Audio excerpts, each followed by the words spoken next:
What's going on, everybody? Welcome back to the PrizePicks Picks Show. 6 baseball games, I think, today, 2 NBA playoff games. So we're going to focus in on the NBA to start at least one really fun series here with Dallas and Oklahoma City. The Boston series, probably not going to be that much fun to watch, but that doesn't mean we can't make money off of it. So let's jump in.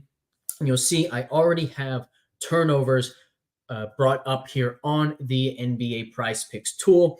And that's because I want to go right back to the thought that we had in game one, where we went to Derek White, less than 1.5 turnovers. Unfortunately, they have already pulled that one, but we can still go to Jason Tatum here, less than 2.5.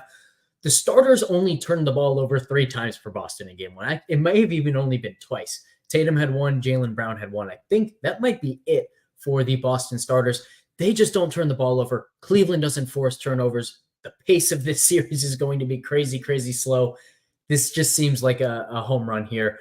I absolutely love Tatum, less than 2.5 turnovers. I would put this closer to 70% than this 63% number. So absolutely love this start. And then we have another really fun one here. Check this out. Tim Hardaway Jr. is available.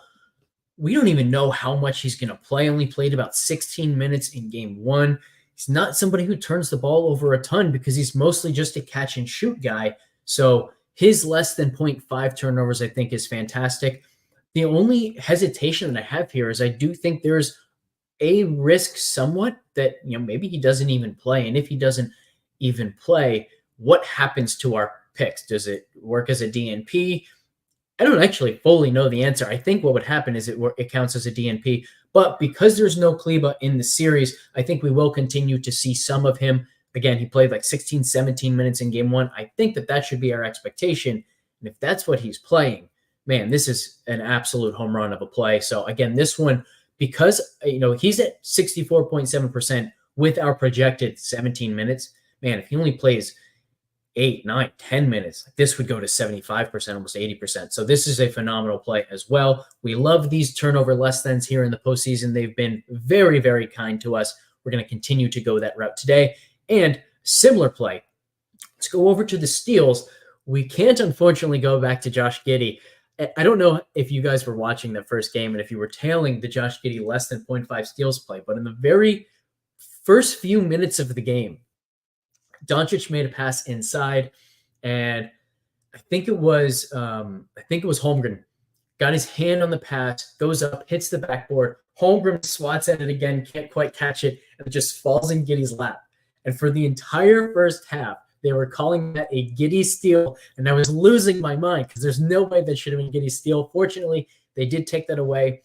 Our premise behind the play turned out to be spectacularly true, where Giddey ended up only playing about 17 minutes, where Oklahoma City preferred the defensive, the perimeter defensive options off the bench to Giddey to help slow down that Luka and Kyrie pairing. So that worked out to perfection. That turned into a 6 for 6 38x, where that was the last leg too. So if that Giddey steal had stayed, I would have been furious. Fortunately, we got it. It was a really fun Tuesday. We can hope for more of the same today, but we can't go to the Giddey steal. Unfortunately, that has also been taken down. An exciting change, by the way, an upgrade to this tool is we are now working to drop from the tool anybody who has been dropped from PrizePicks. So the way that works right now, the reason why this is still up there is because it's looking for a new line for Giddey, right? But for steals, they're not going to bump him up to 1 or bump him down to, you can't bump him down to 0.25 steals. And obviously you're not going to set the line at 0. So PrizePicks just takes it off. Our tool looks for a new line, and if there is no new line, it just goes back to what it was previously. We are changing the logic behind it so that it will just drop once PrizePicks has dropped it. I think that change is going to be pushed sometime early this afternoon, so that would be a really exciting upgrade to announce. In the meantime, though, we can go Derek Lively less than 0.5 steals. Very similar play to what the Giddey one would have been. This is at 68%. Even without Kleba, they really prefer Daniel Gafford on the floor, so Lively's minutes really didn't go up much. Even if they do go up, we will still like this. I think there's a very good chance that his minutes just stay where they are. They've got other ways to play small, and we saw what Gafford was able to do as a rim protector and a rebounder that Lively just wasn't last game, so I think that they will probably stick to that rotation. And I know that our boy Zach has already posted a Gafford fantasy point pick in the Discord. There's some really strong correlation there going Gafford overs and this less than steal for Lively as well. So love that route. That gives you a start of 3, even 4 picks that you can work off of. And with that, I'm going to go over to the MLB PrizePicks tool now. We've got some options for one-offs today, but I will say this is a day where I'm pretty much exclusively going for pairs over on the MLB side of things. We've got a bunch of demons. I'm not going to share all of them because, again, there's something that we figured out that PrizePicks hasn't, but we will go through some of my favorite plays, and you can maybe kind of deduce from there what I would like to pair it with. So let's start with the outs for pitchers. I got to say, Cal Quantrill, I think he's the second worst pitcher in our pitcher ratings that we have up on the site. He's in Coors Field, going up against a fairly decent offense, and yet PrizePicks set him at 17.5 outs. We do not agree. We think that's 77% to go less than 17.5 outs. Basically, he's got to get through 6 full innings for this pick to lose. If he fails to get through 6, we win. That seems like a tall order for a not so great pitcher pitching in Coors Field. So love this one to start. I also like the Waka and Blanco less thans as well. Blanco not quite as strong, only 59%, but man, Waka up at 74%. Again, not going to give away the answers, but there's something else you can do with these one-offs that we really like. And then from there, we can go back, we can look at hits plus run plus RBI, and you see at the very top, near the very top, at least I should say, Yordan Alvarez going up against Marcus Stroman. And so one of the things that I love to do is, Stroman, he's got a reputation of being a really good pitcher, right? And he has been for a lot of his career. But what our model does is it looks at what has he done lately? What does his velocity look like? What do his spin rates look like? How are his pitches breaking? And how is that going to interact with the hitters themselves? We think this is a great matchup for Yordan Alvarez. We also think it's a great matchup for Kyle Tucker. Let me see if he's here in the fantasy points. So yeah, we've got him at 9.04 fantasy points for 7.5 is his line. That's not great, but we can go to his hit plus run plus RBI demon since he doesn't have a 1.5, just a standard hits plus run plus RBI. You can see these two correlate really well. We've got it at 1.3% here. If you go to that 2.5 hit plus run plus RBI demon for Tucker, I'm sure it would be even higher if we had it in the tool. Another thing we're working on is just getting, hey, if Tucker's in the tool at all, let me pick the prop for him. So that would be a great upgrade as well. Don't think that one's going to come as soon as dropping the guys who have been dropped by PrizePicks, but this is also a great demon pair. Yordan Alvarez, more than 1.5 hit plus run plus RBI, with Kyle Tucker, more than 2.5 hits plus runs plus RBI. So that's pretty much where I am at today. Let's see if we've got any comments, any questions. Love the THJ call from our boy Zach. Well, both from Tilts Noel. I almost pronounced it incorrectly. And yeah, I don't know why Quantrill's is at 17.5. We get so many guys at like 16.5, 15.5. It's really weird to see him at 17.5. I will warn, I think that that's going to move pretty quickly. So if you're watching this, you might want to jump on it if you want to get to him. I'd be shocked if he's not down to 16.5 by like 1 o'clock in the afternoon, maybe even 15.5 or off the board completely soon after that. So yeah, that's pretty much. I was going to say tits. I didn't see the L. I didn't see the tilts at first. So that's where I was going. Thank you, Frank. That's what we try to do here at FTN, right? Like, I think you can find a ton of PrizePicks shows around the industry, and a lot of them are just saying, use this guy, use this guy. We're trying to tell you why, and we're trying to show you how to build them yourself. As we've said many, many times, this tool is a cheat code. It's so powerful. It's so helpful. You don't even have to understand the sport that well, right? You can just click random buttons and it's going to tell you what correlates well. And then maybe you'll learn about the sport. Oh, if I go with this pitcher's outs and this hitter's over on hit plus run plus RBI, guess what? That correlates pretty well. So you can find all that out with the tool. And to that point, we are in the process of building the golf tool. Like, look, we have about 20 like huge projects on the back end that we're super excited about. So we can't unfortunately get them all done at once. We got a very small team of developers, very tight knit group that's working on all this stuff. It's why a lot of our stuff is as high quality as it is, but it also means that when we've got 20 different fantastic ideas that we want to implement all at once, some of them aren't going to come for quite a bit of time. So I don't know when exactly the golf tool is coming, but when it does come, it's going to be spectacular and I can't wait.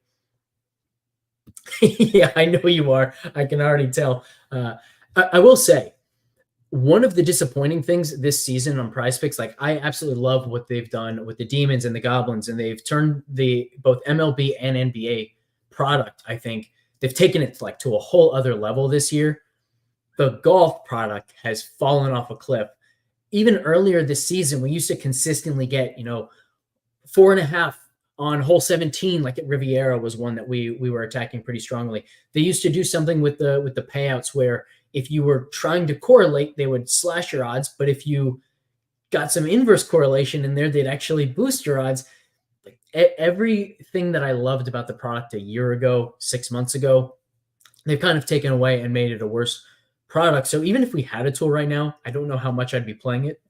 I think the way to go right now is just attack it during the majors for sure, because that's when they are going to give us more stuff. But in the meantime, man, it's frustrating. It really hasn't been anywhere near as fun as it was a year ago to play PGA over on PrizePicks.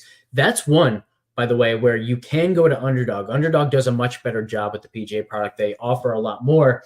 Part of the reason why they do that is because they're also much sharper at setting those PGA lines. So it's not going to be as great as it was for PrizePicks a year ago, but it is still fun over there.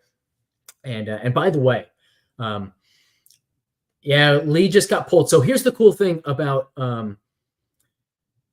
Lee. So anyone who's watching who's not in the FTN Discord, we were attacking Jung-Hoo Lee fantasy points and his demon.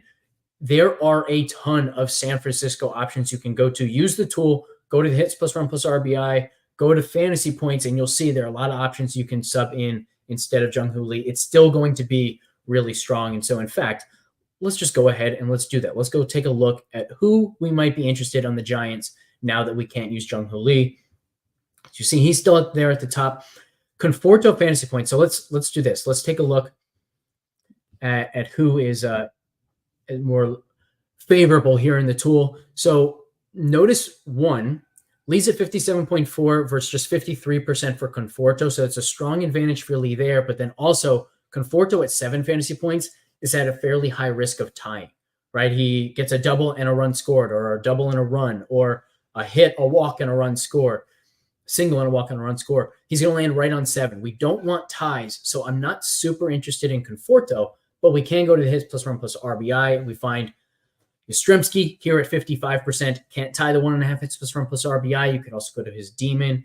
Even Jackson Reitz, fresh out of the minors, I think is at, so he's at 47%. But if you know why we're caring so much about these Giants, you'd see that even Reitz makes the play as a whole pretty viable. But Yastrzemski would be my favorite replacement for Jung-Hoo Lee for all of our subscribers. We know exactly what we're doing there.